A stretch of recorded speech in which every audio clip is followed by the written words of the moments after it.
Aujourd'hui, c'est la chronique Se serrer les coudes avec Moisson Sud-Ouest. J'accueille Yann Ouellette en studio. Bon matin. Bon matin, Roxane. Ça va bien? Ça va super bien. Good. Êtes-vous prête à vous serrer les coudes? Ben moi, je suis très prête ce matin, surtout qu'on parle d'un sujet fort intéressant et fort dans l'actualité. Votre mission, une de vos missions premières, c'est la réduction du gaspillage alimentaire. C'est notre sujet ce matin. Exactement. Chez Moisson Sud-Ouest, la banque alimentaire, bien sûr, notre première mission, c'est de nourrir les gens qui ont faim, qui en ont besoin. Mais en même temps qu'on nourrit les gens, on peut réduire le gaspillage alimentaire. C'est très simple à comprendre parce que toutes les ententes qu'on a avec les chaînes de supermarchés, eh bien, quand on va chercher la nourriture là-bas, c'est de la nourriture qui est près de la date meilleure avant. Donc, cette nourriture-là, si on la prenait pas et on la redistribuait pas dans la banque alimentaire, ben, elle serait complètement jetée aux poubelles. Donc, en distribuant la nourriture aux gens, on fait en même temps de la réduction du gaspillage alimentaire et aussi avec plein d'autres projets. Donc là, je voulais vous parler un peu, c'est quoi la source, d'où ça vient, pourquoi on gaspille de la nourriture et surtout pourquoi on en est de plus en plus conscient. C'est parce qu'on est des grands consommateurs? C'est parce qu'on l'a été malgré nous suite à une abondance pendant une certaine époque. Alors, après la Deuxième Guerre mondiale, pour ceux qui... Je vais pas faire un grand cours d'histoire. La Deuxième Guerre mondiale, il y avait les nazis, l'Europe et tout ça. Et après la guerre, il y a eu un essor économique, surtout en Amérique. Ici, au Canada, aux États-Unis, la société a vraiment bondi. Il y avait les baby boomers, tout le monde partait des entreprises, il y avait des bons emplois, les gens faisaient des enfants.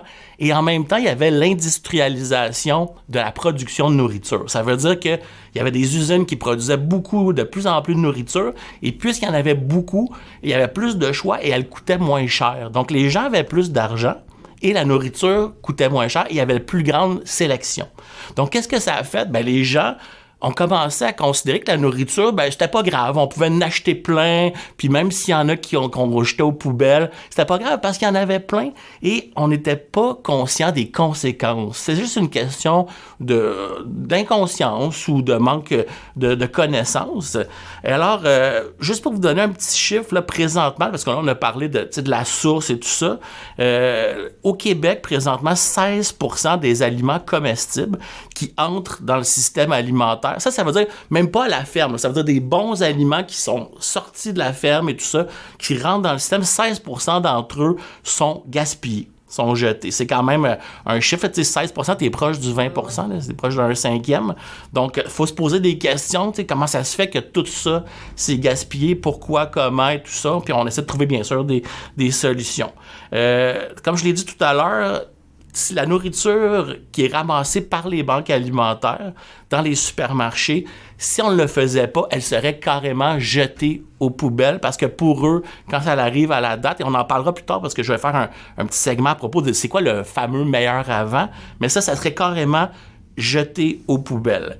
Et ce qu'il faut avoir en tête, je parlais de conscience tout à l'heure que les gens n'étaient pas conscients, c'est que le gaspillage alimentaire, c'est pas juste avoir trop de nourriture puis l'acheter aux poubelles. C'est une perte économique, sociale et environnementale. Économique parce que la nourriture, ben ça coûte de l'argent, ça vaut de l'argent. Et puis, c'est comme si tu jetais de l'argent aux poubelles. Social parce que les gens qui sont en pauvreté ou les gens démunis, ben si on gaspille de la nourriture, c'est de la nourriture qui ne va pas à eux, qui ne nourrit pas notre population. Donc, ça a une conséquence sociale. Et environnementale parce que produire la nourriture et la transporter, ça pollue, ça crée beaucoup de pollution. C'est sûr qu'on va devoir toujours manger. On peut pas arrêter de produire de la nourriture, mais en gaspiller, il faut penser que à chaque fois que tu jettes quelque chose dans les vidanges, c'est plein d'essence, d'eau, de plein de pesticides, d'engrais chimiques qui ont été utilisés pour faire ça, et ça a un gros impact environnemental. Donc, ça, c'est la source même du gaspillage alimentaire. Maintenant, c'est quoi les facteurs exacts chez les gens? Parce que là, on parle d'affaires de société, puis ça a l'air un peu loin de nous. On se dit, mais là, les grosses statistiques du Québec, l'économie, la société, l'environnement. Mais chez les personnes, qu'est-ce qui fait qu'on contribue, nous, les individus, au gaspillage alimentaire? Bien, premièrement, c'est les exigences exagérées des consommateurs. dans le bon vieux temps, t'allais chercher ton panier de pommes, il y en avait des poquets, il y avait des piqûres, il y avait des choses dessus. T'achetais ton panier de pommes, tu faisais tes tartes aux pommes, tes compotes de pommes, puis c'était pas vraiment important qu'il y ait une petite poque ou une piqûre ou peu importe sur la pomme ou qu'il soit pas de la même grosseur. Et maintenant, vous avez remarqué, rentrer dans un supermarché, les pommes sont toutes pareilles. C'est shiny, là. Sont toutes shiny. Puis ça, c'est pas parce que ils veulent, là, ça leur coûte de l'argent, les épiceries. C'est nous, le consommateur, parce qu'on est devenu de plus en plus exigeant. On exige que toutes nos pommes soient comme dans un film, comme dans un... Tu sais, le fameux dessin animé, tu vois la pomme parfaite avec une petite étincelle dessus. Eh bien, on veut que nos aliments soit un peu comme dans la fiction, qui soit parfait esthétiquement. Donc ça veut dire que toutes les pommes qui ressemblent pas à la pomme parfaite, ben ils peuvent pas être vendus. Ils sont automatiquement discartés, sont jetés aux poubelles, ils ne peuvent pas être vendus. Fait qu'imaginez tout qui est gaspillé à cause de ça. Et aussi, on est très difficile au niveau du dédain. Donc, dès que, tu sais, de plus en plus, la société, on veut pas ça parce qu'on a peur des bactéries, puis de ci, puis de ça.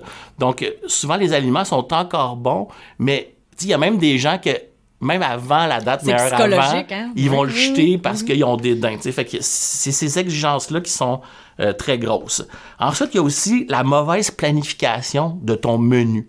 Tu sais, dans le bon vieux temps, je sais pas si vous vous souvenez, il y avait des familles qui mangeaient du pâté chinois le lundi, un poulet le mardi, des hot chicken le mercredi.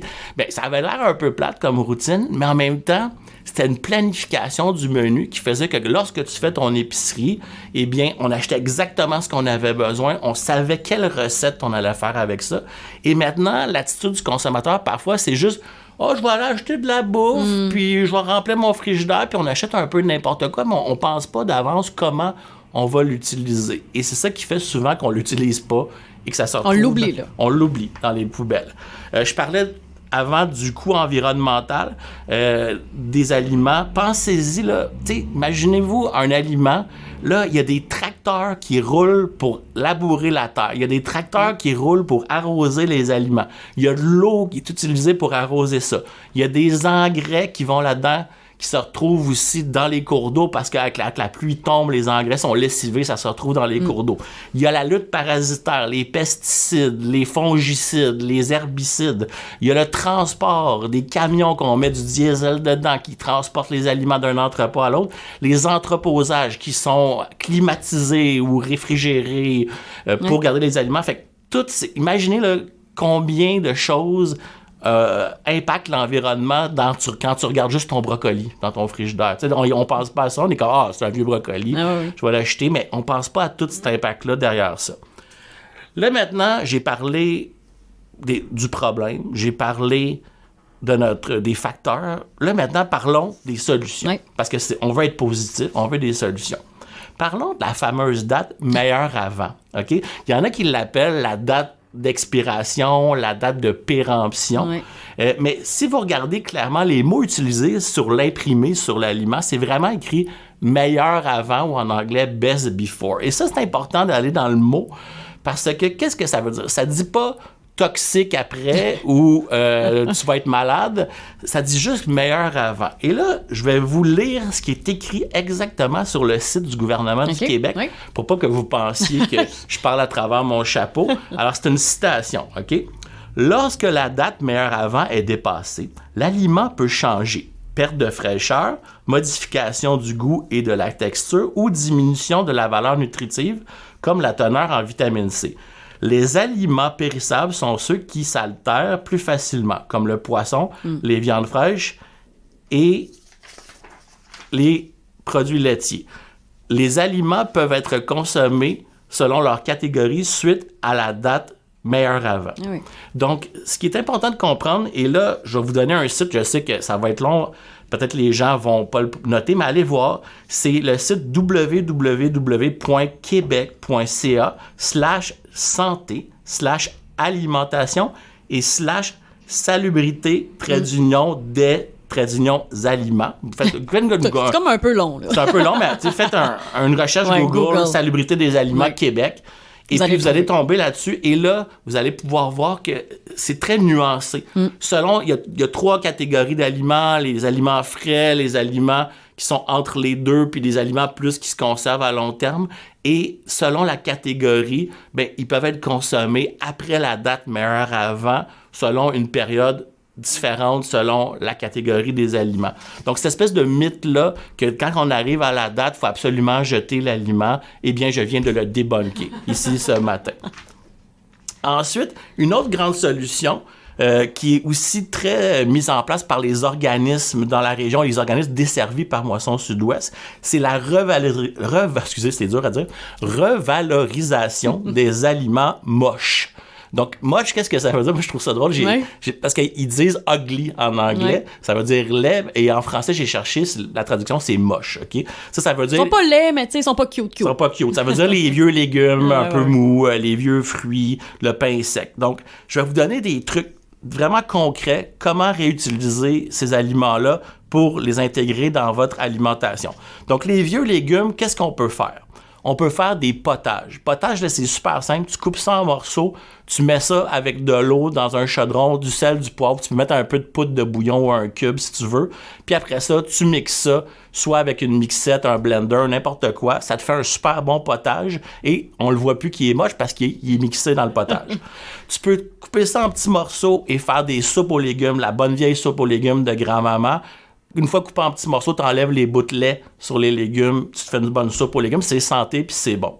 Ensuite, tu peux faire des purées, c'est à la mode, ceux qui écoutent les émissions de cuisine, tu fais une purée de légumes, c'est plus consistant qu'un potage, puis là, tu fais une beau splash dans le fond de ton assiette avant de mettre ta poitrine de poulet ou ton steak, puis t'es comme dans MasterChef. Ben, pareil. Pareil, OK? Ensuite, t'as les salades râpées. Donc, tu sais, souvent, salade, on pense, on coupe en morceaux, tout ça. Mais un légume, si t'enlèves les mauvais bouts puis tu le râpes, ça paraît plus que le légume était moche. Puis ça peut être très bon avec une vinaigrette d'intégrer des légumes râpés dans les salades. On peut faire aussi des gâteaux, des muffins. Hein, on connaît tous le gâteau aux carottes, le gâteau aux zucchini. Y en a-tu qui connaissent? Oui! Ma grand-mère, elle faisait un excellent gâteau aux zucchini. Propre grand-maman. Alors, les fruits, qu'est-ce qu'on fait avec ça? Des compotes, des confitures, des gâteaux, les renverser aux fruits. Écoute, il n'y a rien de plus simple dans la vie.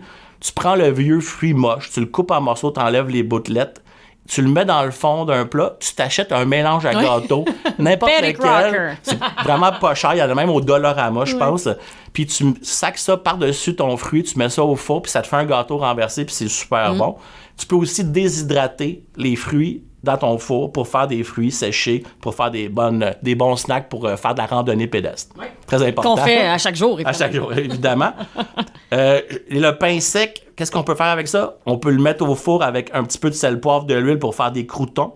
On peut je vais dire le grinder, mais on peut le mettre en poudre pour faire de la chapelure, pour faire frire des choses ou toutes sortes de recettes qui nécessitent de la chapelure. On peut faire du pudding au pain, ça veut dire le faire tremper avec du lait, des œufs, un peu de sucre, de la vanille peut-être si ça te tente. Tu mets ça au four, ça fait un très bon dessert. Et là, je vais vous donner un truc incroyable que j'ai vu. Tu peux mélanger, dans le fond, le lait avec les œufs et le vieux pain sec. Puis après ça, tu mets ça dans le blender et ça le fait de la pâte à crêpes. Ah oui? Ben oui, c'est comme s'il y a de la farine dans le pain, puis tu fais des crêpes avec ça. Alors, je vous donne 2 exemples d'organismes qui ont vraiment pris de main ferme la revalorisation des aliments. C'est les organismes à qui nous, Moisson Sud-Ouest, on donne la nourriture, puis eux, ils prennent ça, puis ils les revalorisent, ils font d'autres choses avec. C'est tous les organismes de transformation. On a le Café des 2 pains, qui fait de la cuisine économique pour les gens ici à Valleyfield. Je pense qu'il y a beaucoup de gens qui les connaissent. Il y a toutes les popotes roulantes. Ça, il y en a dans toutes les villes. Il y en a à Valleyfield, il y en a à Vaudreuil, il y en a dans le Haut-Saint-Laurent aussi, à Huntingdon. Et il y a aussi les complices alimentaires, qui est un super beau projet, qui, eux, font vraiment des produits. Ça veut dire qu'ils font des purées, ils font des compotes, ils congèlent, ils déshydratent.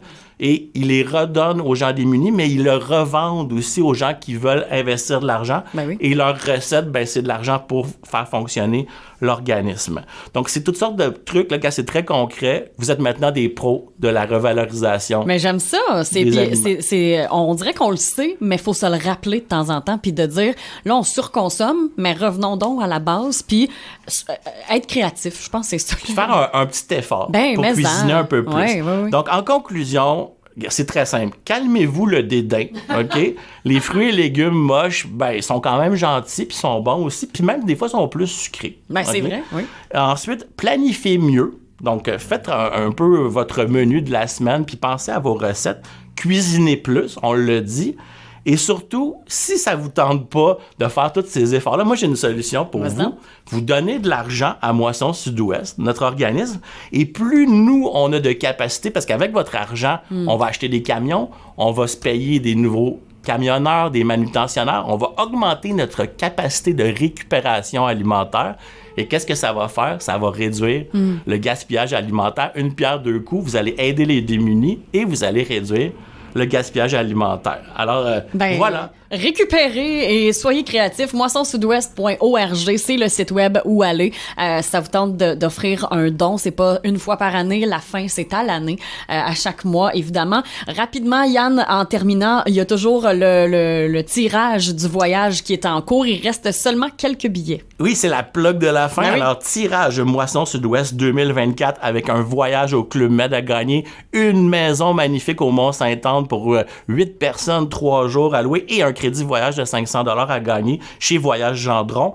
Alors, on a vendu maintenant environ 950 billets sur 1500. Donc, urgence, il reste juste 550 billets. Allez-y sur notre site internet moissonsudouest.org. Tantôt, tu disais une pierre deux coups, mais ça aussi, c'est une pierre deux coups parce qu'en même temps, on aide Moisson Sud-Ouest. Puis en plus, ça se peut que vous ayez une période de répit pour vous aider à survivre à cette année-là qui est forte en changement et tout ça. Donc, c'est un rendez-vous. Page Facebook aussi, Moisson Sud-Ouest. Site web, je le rappelle, moissonsudouest.org. Yann Ouellette, merci d'avoir été là encore une fois ce matin. C'est super intéressant toujours. Et merci beaucoup et à la Salut, prochaine. bye bye.